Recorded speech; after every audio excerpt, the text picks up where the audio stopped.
Sa number 3, 13 tanan ka mga insidente sang sunog ang nagluntad sa Bacolod kahapon. Ang Bureau of Fire Protection nanindugan angot sa pagpatuman sang controlled burning agod mapahagan-hagan ang sunog. Yari ang report. Sa 350 ka mga fire incident ka nagluntad sa Bacolod humalin sang Enero, 200 dari mga grass fire incident sandig sa record sang Bureau of Fire Protection. Kahapon naglabot sa 13 tanan ang nagluntad nga sunog, nalakip diring grass fire nga naglikop sa kapin 2 ka hektare nga kampo sa Barangay Bata.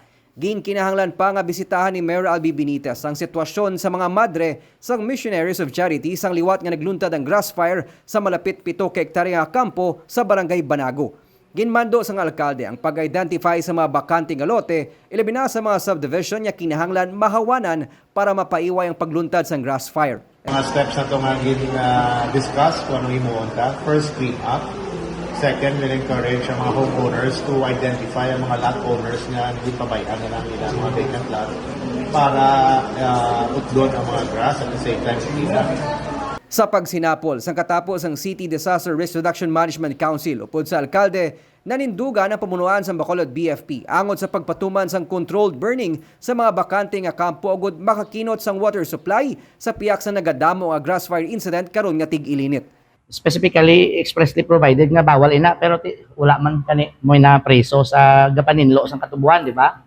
So same man na because professional firefighters ang conduct in a controlled manner with the preparations ang fire truck and personnel.